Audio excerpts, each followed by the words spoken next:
ரொம்ப மனசுக்கு கொஞ்சம் கஷ்டத்தோடு அப்படியே ரொம்ப சோர்ந்து போயிருந்தேன். என்னன்னு அப்படி இருக்குது, வேலையும் செய்ய முடியலம்மா அப்படின்னு ரொம்ப டயர்டாகவும் இருந்துக்கிட்டே இருக்கு அப்படின்ட்டு.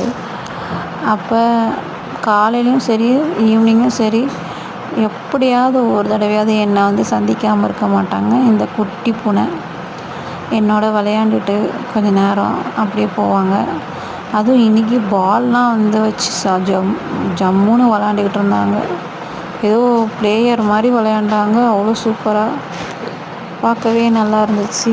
ஒரு பூனை பால் விளையாடுறது செம்மையாக இருக்கும்ல, அதுவும் லைவாக பார்க்கும்போது. என்ன விளையாட்டு விளையாடுது, அது குழந்தை மாதிரி அந்த விளையாட்டு விளையாண்டுட்டு இருந்துச்சு.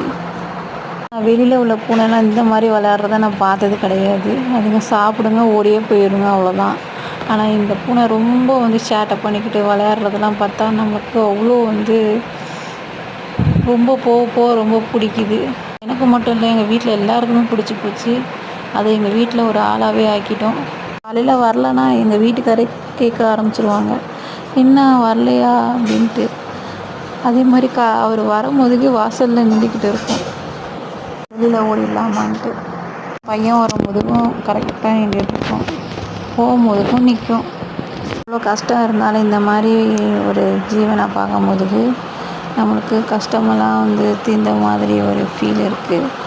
அது விளையாடுறதெல்லாம் பார்க்கும்போதுக்கு எத்தனை பேருக்கு இந்த மாதிரி இருக்கும்னு எனக்கு கமெண்ட் பண்ணுங்கள். ரொம்ப சோர்ந்து இருந்தேன். அப்புறம் இது விளையாட்டு காட்டிக்கிட்டே இருந்தோன்னே கொஞ்சம் ஹாப்பி ஆயிடுச்சு. இதோட சிரிச்சுக்கிட்டு விளையாண்டுட்டு இருந்தேன். இன்றைக்கி வரைக்கும் நான் பூனை நான் ரொம்ப அவாய்ட் பண்ணுவேன். ஏன்னா டாக்டர் சொல்லியிருந்தாங்க, அது என் பையனுக்கோ பொண்ணுக்கோ ஒத்துக்காமல் போயிடும்ன்ட்டு. அதனாலே பயந்துட்டு நான் வளர்க்குறதுக்கு இது பண்ண மாட்டேன். வெளியில் சாப்பாடெலாம் போடுவேன், வெளியிலையோடு அப்படியே இது பண்ணிடுவேன். வீட்டுக்குள்ளெல்லாம் கொண்டு வர மாட்டேன், தொட மாட்டேன். இந்த மாதிரிலாம் இருந்துச்சு. இது மாதிரி ஒரு பூனை சின்ன வயசில் என்னை அப்படியே கீறி விட்டுருச்சு. அதனால எனக்கு ரொம்ப பயந்துக்கிட்டு நான் அதுக்கிட்டே போக மாட்டேன். அவருக்கு ஒரு 8 வயசோ நீங்கள் 10 வயசு. மனிதர்கள் எவ்வளோ பேர் நம்ம ஹெல்ப் பண்ணாலும் அவங்க அந்த நன்றியை மறந்துடுவாங்க. ஆனால் இந்த மாதிரி ஒரு ஜீவன் ஒரே ஒரு தலையை கோரி விட்டதுக்கே நம்மக்கிட்ட பாசத்தையும் அன்பையும் காட்டிக்கிட்டு இருக்கு. அது என்ன விளையாட்டு விளையாடுது பாருங்கள், அந்த பாலை எடுத்து வச்சுக்கிட்டு ரொம்ப ஆக்டிவ்லாம் கொடுத்துக்கிட்டு இருக்கோம். மியாவுன்னு சொல்ல மாட்டேங்குது, அதான் எனக்கு கொஞ்சம் கஷ்டமாக இருந்துச்சு. பூனை மாதிரி மியாவும் சொல்லணும்ல, அது மட்டும் சொல்ல மாட்டேங்குது.